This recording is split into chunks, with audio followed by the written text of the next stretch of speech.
đá đi chăm phó ní đào tiếng bóng đá chăm phó việc á อ๋อ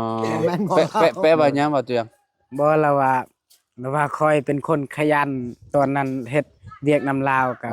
เราฮู้แล้วว่าแต่ว่าเราอันนั้นเราอยากให้เฮามีรถแล้วว่าอ๋ออยากให้ไอ้เตียงมีรถ อยู่นี่là lột điêu โดย lột cây cùi thôi cái cuối thôi có lột ngam mà แช่แดบ มันthôi thì đi chơi moon chứ โอ้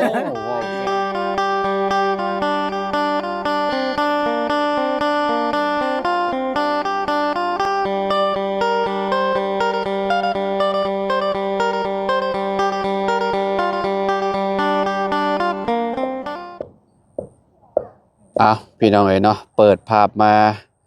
อ่า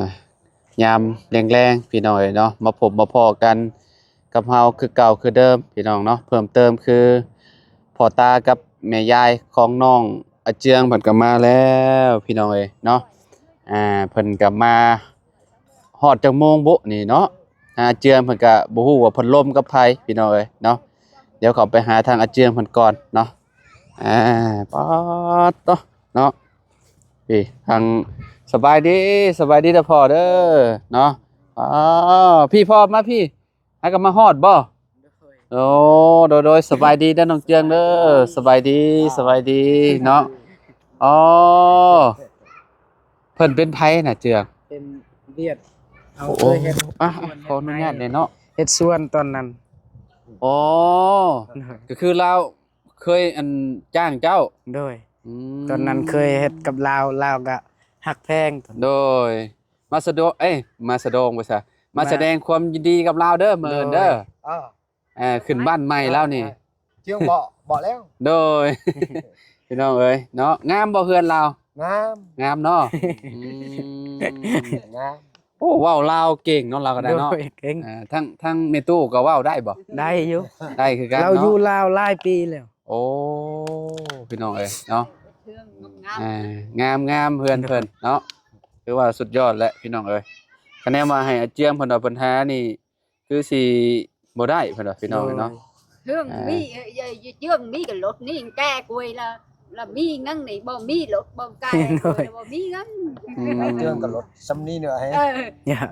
thương như chương cái lột ke quỳ รถแก่กล้วยแล้วตอนนี้ก็พังเรียบร้อยแล้วตายแล้ว ตายแล้ว หาเงินซ่อมรถบาดนี้ โดย ai cô đi xăm ai đi phó đi ke đấy xăm mi cho chương lột điêu này Rồi, bóng đá đi chăm phó ní đào tiếng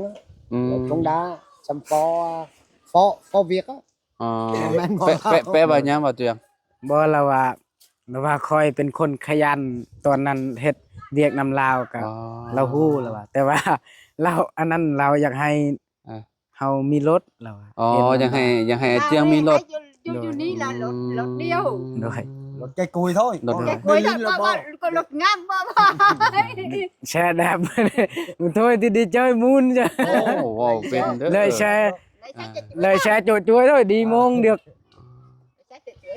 เจ้าอยู่กับเพิ่นหลายเพิ่นเว้าความเมียดได้เนาะจ้ะเนาะ โดยได้อยู่ ได้หลายเติบบ่จัก ได้หลายเติบ อ๋อ ฮู้หมดแหละเวียดอยู่ไสก็ฮู้หมด เวียด ข้ามไปพุ่นกันยังเว้าได้บ่เจ้า โดยเฮาไปเฮือนลาวอุ้ยพุ่น จะไปฮอดเฮือนลาวบ่ โดยตอนนั้น อ๋อคักก็เก่งหลาย เฮา เนาะเอ้ย ลาวได้สอนเฮาภาษาเวียดเฮาก็ อื ฮู้ มดนบ่เพิ่นสิเป็นภาษาเวียด โดนแหละมันก็ อ่า แต่ว่าตั้งสิเบิ่งนี่ก็ อืม มันง่ายภาษาเวียดกว่าภาษาลาวมันก็ อ๋อ มันก็คัดแน่ บ่จะไปหัดเว้านี่อันน่ะดนซำใดเจ้าจังเว้าได้หลายคำ ตอนนั้น ภาษา เฮาไปเฮ็ดนำลาว3ปีเฮาก็ฮู้ เฮ็ดนำประตูนี่ได้ โดย อ๋อ 3 ปีแล้วบ่เจ้าไปเฮ็ดนำลาว 3 ปีปีสุดท้ายกับปีสุดท้ายเลย3 ปี อืมคือบ่ไปเฮ็ดนำลาวอีกค่ะเรา แบบเฮาก็ค่าเวียกเนี่ยอยากเฮ็ดของตัวเองนี่ เฮ็ดของตัวเองแน่เนาะ โดยตอนนั้นก็ไปเฮ็ดนำลาวก็เงินก็ใช้ พอได้ใช้ เอาว้โดย ดีกว่าบ่เฮ็ดเนาะ โดย พี่น้องเอ้ยเนาะทีนี้ว่าอันไปเจ้าไปเฮ็ดนำลาวเราก็หับเจ้าเสมอเนาะ โดยครับแบบเฮาเป็นคน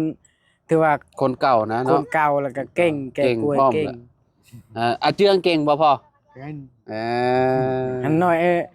นี่ trường là chơi nhiều không anh nói á chuyện là 3 năm dạ อ่า biết dạ đi kính chính là giỏi dạ tắt nha này อ๋อตันใหญ่กับเก่ง โอ้ tắt nha là chỉ là Môn ngu này. mất hút mung sau hút mung khưng nghe mà Hút. 6:00 นเช้าฮอด6:00 นแรงบ่ rồi à, ยอมรับเลยเวียดนี่โอ้ยดีใจแบบเวียดนี่ฮักแพงอีหลีเฮา มีเวียดหยัง đi ก็ đi là tắt nha đi là Rồi. tắt bà to ยาก ไม่ตู้ตัดใบตอง อ๋อ พี่น้องเอ้ยเนาะ tắt nha เจืองตัดหญ้า โด เนาะ ย เฉพาะและเจืองเพิ่นจะจังอยากได้ไอ้เครื่องตัดหญ้าเป็นของตัวเองพี่น้อง โดย ตอนนี้เราก็มีเครื่องตัดหญ้าคือกันเราซื้อแล้ว พุ่น bỏ ของเราน่ะพูดดิเนาะพี่น้องเอ้ย đi cho chương đi tắt nha chương hu rồi đi đi อืม โดย มีลูกจักคนพอ chỉ con rồi จะมีลูก4 คน อ๋อ ลูกเฮ็ดเวียกหยังปัจจุบันนี่ลูกเจ้า hết việc ชวน xuồng sam khung อ๋อเฮ็ดเวียกส่วน3 คน โดย con điều là Rồi lại Sài Gòn cái rồi đó Sài Gòn là làm đây ngân hàng ở đây อ่าแบบลูกเรา3คนนั่นเฮ็ดสวน อ่า เฮ็ดสวนไปรับซื้อสวนนี่ หับซื้อสวนกับเจ้า แล้วก็เช้า อืม รับเช้าสวนเด้ แต่ก็เซาสวนพร้อม แล้วก็ลูกเราผู้หนึงเราว่าอยู่พุ่นอยู่เซกองเฮ็ดแบบเวียก เอา รับจ้าง มาเฮ็ดเวียกอยู่ลาวเบิดเลยบ่ บ่อันนั้นลูกสาวเราหั่นเฮ็ดเวียกอยู่พุ่นอยู่เวียดหั่นอยู่เซกอน อ๋ออยู่ไสอยู่ประเทศเวียดพุ่น แม่น อ๋อพี่น้องเอ้ยเนาะมาอยู่ลาวม่วนบ่พอ mua ม่วนเนาะ mua mua ใน lại ลาวอังแงมจ้ะ mua lại โดยเนาะเจืองก็เก่งเนาะ โดยยอมรับเลยเวียดแบบมันฮักแพงเฮา ม ตอนนั้นอยู่นำลาวฮักแพงอีหลี เฮาก็ เบิ่งลาวคือคือสิคนใจดีอยู่เนาะ โดยใจดี แบบเป็นคนยิ้มง่ายพี่น้องเนาะคือสิเข้าคนง่ายอยู่เนาะอันนี้แกกล้วยแล้วล่ะบ่นี่คือ ยังสิไปตัด สิไปตัดบ่ โดย สิไปตัดกล้วยบ่ trong rồi đó อืมอ๋อพี่น้องเราแวะมาลิ้นนำมาเจืองเนาะ โดย พี่น้องเอ้ย đây มื้อนี้ก็นี่แหละขึ้นบ้านใหม่ลาวพี่น้องมื้อวันศุกร์เนาะวันที่9 เดือน 1 ปี2026พี่น้องเอ้ยเนาะ โดย เป็นมื้องามเนาะทางน้องห้างเพิ่นก็กาเกียมอยู่เทิงพูนพี่น้องเอ้ยเนาะ โดย ยิ้มเปื่อยๆอยู่เนาะ โดย โอ้ยพี่น้องเอ้ยเนาะหนาวเนาะมื้อนี้หนาวแฮงกันเลย đây ยอมรับว่าหนาวสุดยอดเลยทางนั้นกับทางแม่เฒ่าเพิ่นเฒ่าเจียงขัวมักพริกอยู่พี่น้องเอ้ยเนาะ lên giờ mới เรามาฮอดจังโมงน่ะ จ้ะ với nhà Chưa. để làm cả năng โดย เรามาฮอดจังโมงบ่เฒ่าไม่เฒ่ามาฮอดจังโมง หากะฮอด2 โมงติวดีจักโมงเลยดิ ตอนนี้4 โมงแล้วได้4 2 โมงแล้วเรานั่งเล่นนี่2 ชั่วโมง เบาเสียงเพิ่นมานี่เดี๋ยวเพิ่นออกไปบ่ โดย อืมพี่น้องเอ้ยเนาะอากาศยอมรับเลยว่าเย็นแฮงเนาะได้หยังมาพอเฒ่าตกลง แบ่ แม่บ่ โดย ต้องซื้อหยังเพิ่มอยู่บ่หรือว่าพอแล้ว กับเบิ่งก้อนคันแบบ โตเท่าใดน่ะ โตล้านห้าซื้อ โตล้านห้า โดย เฮาอาจสิบ่ได้ถ่ายให้เบิ่งเด้อพี่น้องเด้อ เออ เนาะโตล้านห้าเนาะ โดย โอ้ก็ก็ธรรมดาอยู่เนาะก็บ่แพงปานใดเนาะ con gì rồi โดย ชื่อนํพี่น้องอะติ โดยซื้อนำบ่แม่นคนในบ้าน คนในบ้านนั้นเนาะ โดย มาจากคนน่ะทางญาติทางเมีย หลายคนอยู่มีเอื้อยทางเมียแล้วก็พ่อแล้วก็เอื้อยทางแม่เมียมา เอ้ยทางแม่เมีย โดย อยู่ไสซะคือบ่เห็น เพิ่นเด้ ไปอันนั้นครัวมักเผ็ด อ๋อผู้นี้ ผู้นี้เอื้อยเมียผู้นี้ อันนี้ โด แล้ว ย ก็ เฮา แม่ตู้ เอื้อยโดย แล้วก็ ตัวนี้ลุงเฮาอยู่บ้านดง ลุงเจ้าอ๋อ โดย เขาเรียกว่ามานํกันเนาะ โดย ไปเว้าแล้วบ่อันอยู่บ้านนั่นน่ะอยู่บ้านแกงหลวงน่ะ โดยเว้าแล้ว ไปมาแหละ โดย เอาจะไปตอนใด กินนี่ไปเบาเสียงก็เข้ามาเฮาก็หากับเมื่อ อ๋อแสดงว่าเรียบร้อยไปแล้วเนาะ โดย มาหลายเติบอยู่บ่คน ก็ พอไปเว้าหลายอยู่บ่ บ่ได้ ก็คือสิหลายอยู่ แต่ว่าคุ้มกิอันเฮือนใกล้ๆนี่คือสิ โดย เบิดทุกคนแหละพี่น้อง โดย เอ้ยเนาะแต่ว่าเพิ่นฝากนั่นบ่ฮู้และฝากนั่นเนาะ โดย น้องเจือมมันสิลมหลายซำใดเนาะน้องห้างเพิ่นก็ล้างถ้วยเมียนพี่น้องเอ้ยเนาะอืมเก่งเนาะยอมรับว่าเจืองเพิ่นเก่งพี่น้องเฮ็ด โดยอย่า โดยพ่อเอาขอบใจหลายๆขอบใจหลายๆเด้อพ่อเด้อเราสิไปเฮ็ดเวียกแล้วล่ะพี่น้องเอ้ยเนาะ คักตู้เอ้ยเก่งหลายโอ้สตาร์ทได้รถลาวคักดีเนาะ Honda เนาะ โดย รถเพิ่นน่ะเสียงมันยังบังนมนึงพี่น้องเอ้ยอ๋อเจ้าเคยไปเฮ็ดนำลาวเนาะเจือง โด เนาะ ยตอนนั้นเราก็หัก ก็ แก้ คือแบบได้มื้อนี้เราคือได้มาหาเจ้า เฮาบอกว่าขึ้นเฮือนขึ้นศาล อ๋อ ให้มาแสดงความยินดีนำ อืมเราพักอยู่ไส อยู่บ้านแก่งยาง อ๋ออยู่แก่งยางอยู่เทิงพุ่นเนาะ โดย มองอันน่ะบ้านน้าสาวน้องลาน้อยพุทธพี่น้องเนาะเก่งยอมรับว่าน้องอาเจืองเพิ่นเว้าภาษาก็ได้เนาะ โดย เว้าภาษาเวียดพี่น้องเนาะก็คือให้ข่อยไปเรียนนี่ก็คิดน่าสิเป็นอยู่ดอกเนาะคันได้ว่าเรียนเนาะมันก็บ่ได้ เรียนก็เป็นมัน ยากปาน ง่าย ใด อยู่มันง่ายอยู่ อืม เราตอนนั้นเวียดว่าเฮาก็บ่ฮู้แหละเฮาจนงง อืม ไปตลอดเฮาก็ฮู้ โหเนาะสบายดีแม่ตู้โอ้ยอุ้มหลานเนาะโอ้พี่น้องเอ้ยเนาะไปได้น้ำไผกับไปได้เนาะพลักนี่เนาะบ่ให้พลักเอ้ยน้ำไผก็อยู่คนน้อยนี่พี่น้องเอ้ยเนาะไม่ใช่อันน้องเชียงซะ น้องเสียง ไปทางไหน อยู่เฮือนเราเบิ่งโทรศัพท์ มื้อนั้นผู้ใหญ่ใจดีฝากเงินให้เรานำได้น่ะ โดย ล้านหนึ่งพุ่น โดย ให้ลูกสาวเจ้าพี่น้องเอ้ยนะแต่ว่าเราเว้าภาษาลาวบ่ค่อยเป็นปานใดเนาะ โดย เราเว้าอันได้น้อยเดียวพี่น้องเอ้ยเนาะมีแต่อิหยังสบายดีแล้วก็จบเท่านั้นเว้ายังบ่ได้ ลายมันอายเขาแล้ว อยู่พุ่นน่ะเพิ่นก็อันล่มเก่งอยู่บ่ ลมแอนยูทู บ่เวลาเว้าเวลาหยังเพิ่นก็เว้านำซุมเจ้าอันนั้นอยู่ ไปlại ong thì phụ vi cái độ tức là ta thằng liều là bố hu Bố hu. rồi บ่ฮู้เลย rồi โอ้กันเป็นน้อยหนึงนี่มีแต่เขานะเป็นเฮียน อืม ครูบอกได้ทำใดทำหนึง ได้บ่หลายเนาะ rồi พี่น้องเอ้ยบางคนเพิ่นก็บ่กล้าเด้เว ไป ลาแต่ว่าน้องฮังนี่ก็ลมลาวได้อยู่เนาะ rồi เว้าภาษาลาวได้อยู่เนาะ hiên năm khoai là จน rồi ก็คิดว่าเฮียนนํเจ้าแหละเนาะ โดย เพราะว่าอยู่นํกันเนาะ ตามอยู่นำเฮาอยู่ครูนั่นน่ะ อยู่ผู้ก็มีแต่เว้าแต่ภาษาตัวเอง แม่นพบกันเลยลาว คือน้องนี่แหละน้องเสียงนี่แหละพี่น้องเนาะแต่ว่าเพิ่นก็สิมีแต่ซึมซับแต่กับภาษาเจ้าของนะ rồi ก็เลยว่าบ่กล้าปะกล้าล้มนํเนาะ rồi แต่ว่าผู้ใหญ่เพิ่นอีต้นเนาะ rồi เห็นเล่าอันน่ะเมื่อนั้นน่ะชุมข่อยเอาเงินให้เลา rồi กับบ่าวบุญสารวันก็แนมเจ้าเว้าได้สิเอาเงินให้เจ้า rồi แล้วก็เว้าตามแล้วก็เว้าได้อยู่แต่ก็ให้เว้าหลายแล้วก็เว้าไปต่อบ่ได้หั่นน่ะ rồi เวลาชุมเฮาเข้ามาแล้วก็มีแต่อายแล้วย้าน เราบ่ได้ย้านแต่ว่าเราจังอายเนาะ rồi เอาอันนั้นพี่น้อง นึ่งมาเราก็ย่านเนี่ยเราบ่เคยเห็นตัวนั้นหา อี กั กอย่าม าง ครั้งแรก คนแปลกหน้าเนาะ โดยซองแล้วก็ลาวบ่ฮู้ อืม ภาษาลาวนี่ อืม ลาวก็เลยแบบเป็นคนแบบนั้นเลยนะ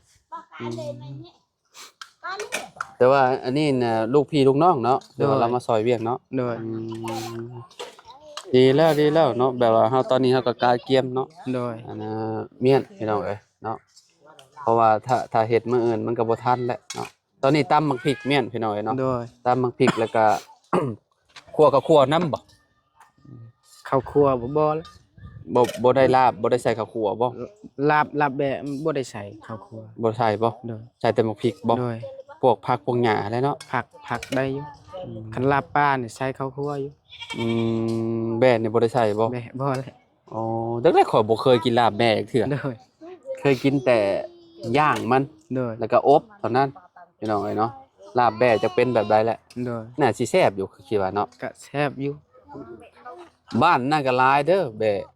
บ้านเกียงทอง แม่น แบ่เป็นพุงมาเมื่อกี้นี่ป้า โดย เจ้าเดียวน่ะ โดย คือแบบ50โตวแบ่เจ้าเดียวหลายอีหลี โดย พี่น้องเอ้ยเนาะมีแต่โตใหญ่ๆเลย เจ้าหรือ หลายแฮงแต่ว่าอยู่บ้านพ่อเมื่อวานนี่ก็เจ้ายังบ่ได้ไล่มาบ่พ่อแบ่น่ะยังอยู่ในป่าในดงอยู่บ่เมื่อวานไปคือบ่ค่อยเห็น มันไปอยู่ป่าเลย อ๋อ ค่ำตอนแรกค่ำตอนแรงมันจังมาเนาะ โดย อืม ใครน่ะ ฟังน้องเด่นบ่ได้มา แต่พอเขาแล้วจังว่าได้ใช้ว่าแบ่มีอาเจืองว่ะ โดย บ่เห็นแบ่พี่น้องบัดพอเราเว้าว่าอันก็เจ้าไปเลี้ยงมันเนาะเจืองเนาะ โดย ยามแรงจังมา เด็กกันเลยลูกเคยจานเหลียบตาบี้เหลียบ ตะเอิ้นไล่บ่นำเครื่องเลยจ้ะ โอเค แนวพุ่นแนวนำ นู่นเลยคือไม่บา นั่นละควร ควรให้จานเลยตะบนจานเลยตะเกยท่านเลยเคยอ่างถึงนะ นั่นละควรอะกี้ให้อาตามาก็ยอคือบ่ อ่า มันเครื่องเลยจ้าบ่แล้วตุจ้าก็ตั้งจ้างทำไม ตามเนี้ยตลาด ก็เจ้าส่วนใหญ่ก็เจ้าขายให้ไผแบ่นี่คนเวียดบ่มาซื้อหรือว่าคนลาวคือ คน กัน เวียดหรือว่า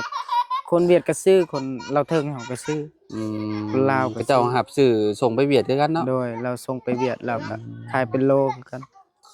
ขายเป็นโลหนึงเท่าใดก็เจ้าขายอยู่เท่านี้ จักและบ่เคยขายจักเทื่อ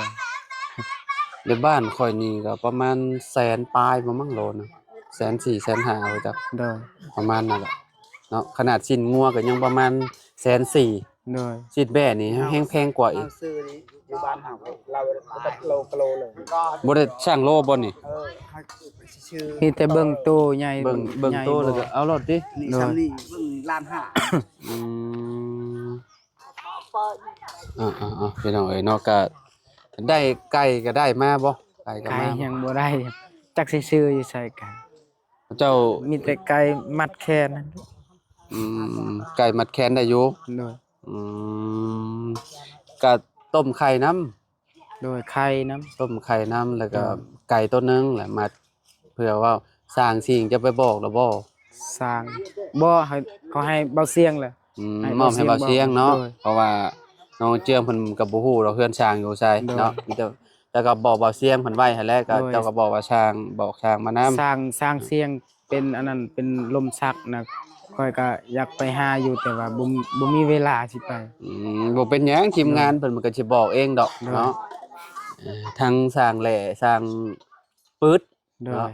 ทั้งไอ้ปื๊ดนั่นแหละ สร้างเปิดม่วนในเลขกับ เนาะม่วนบ่เฮ็ดเวียกกับ เรา เรา ใจดีแหละก็ เรา เป็นคนแบบตลกเนี่ยเนาะเราเนาะ โดย พี่น้องเอ้ยเนาะเราแบบแรกๆเราก็เป็นคนคึมๆเนี่ยได้พี่น้อง โดย พอฮู้จักเรากับเราก็ธรรมดาเนาะ โดยตอนแรกๆเรามาสมปูนมา อืม อันนั้นมาทอกใส่เสาหันเฮาคิดว่าอ้าว อืม คนในใดคือ อืม ตาคือ อืม ใจหายแต่ก็ แต่บ่ปากบ่เว้า โด นำติ ยบ่ปากบ่เว้าก็สิย่านบัด เอ ต่ อ อ ขึงติ โดย แบบคล้ายๆคือแบบคนแบบอิหยังเข้มอะนะพี่น้อง โดย แบบว่าขึงตลอดเวลาหั่นน่ะ หน้าตาคือสิ แบบว่าคือสิหายเนาะ โดย พอได้ฮู้จักกับเราดนไปเป็นแนวใด โดยก็โอ้ยเราดีใจ ก็ดีใจนํเราอยู่เราแบบ แบบคนใจดีแหละ อืม แล้วก็บ่มีวันสิหายบ่มีหยัง อืมก็คือคนเฮาน่ะ แบบเบิ่งกันแรกๆคือยังบ่ฮู้เด้ โดย เนาะแต่ว่าพอรู้จักกันไปก็คือก็คือน้องเพิ่นเว้าแหละพี่น้องเอ้ยเนาะเพิ่นก็เป็นคนจิตใจดีพี่น้องเอ้ยเนาะทางสร้างปืดเพิ่นเนาะมื้อหนึ่งเอาเข้าบ่ประมาณจักโมง ประมาณ 1โมง2โมงบ่ โดยบ่1-2 โมงก็ได้2โมง 2โมง 3 ก็คืนเนาะ โดย เพราะว่า ยานมัน ค่อยเห็นกระเจ้าเฮ็ดแถวนี้น่ะกระเจ้ายามแรงๆวันนี้เห็นกระเจ้าหนึ่งข้าวปลาเมี่ยนหั่นน่ะ โดย แต่กระเจ้าก็จะใส่กล่องโฟม โดย แต่ว่าเพื่อนเจ้าสิมาไว้ซื่อๆเนาะ โดย หนึ่งประมาณ1โมง2โมงก็ได้เนาะเจืองเนาะ โดย คือกันกับบ้านข่อยอยู่บ้านข่อยก็สิลุกประมาณ ตีหนึ่งตีสองตีสามแบบนี้นะนึ่งข้าวเมี่ยนแล้วก็เฮ็ดกินไปเลย โดย เนาะพี่น้องก็คือเฮ็ดผูกแขนอยู่บ่ผูกบ่ แม่นปลูกแล้ว ผูกอยู่เนาะ โดย จักโมงสิผูกประมาณเอาสิ8-9 โดย เนาะประมาณนั่นแหละเนาะเพื่อว่า มื้ออื่นนั่นแหละ แม่ มา9โมงซำนั้นแหละ 9โมงเนาะ นั่นแหละเขาว่า ไผมาก่อนก็ผูกก้อนเนาะ โดย คือทีมงานก็คือสิฮู้แล้วพี่น้องก็สิลูกประมาณ 7-8 โมงพี่น้องประมาณนั่นแหละเนาะโอเคซะพี่น้องเดี๋ยวจังว่ากันใหม่เนาะพบพ้อกันคลิปหน้าตอนนี้ก็ได้อาหารการกินมาแล้วก็ถ้าเบิ่งนํกันว่าทางน้องเพิ่นสิเพิ่มอีหยังมาเนาะหรือว่าเพิ่มปลาบ่หรือว่าจังใดก็อันนี้ก็ต้องเบิ่งนํกันเนาะ โดย อาหารการกินมันสิพอบ่เนาะพอกันใหม่ซะพี่น้องเนาะไปเจียงไป โดยสบายดี อยู่ดีมีแฮงพี่น้องเอ้ยเนาะ โดย พบพอกันใหม่เนาะมื้ออื่นมาแสดงความยินดีกับอาเจียงเพิ่นเด้อพี่น้องเด้อเนาะ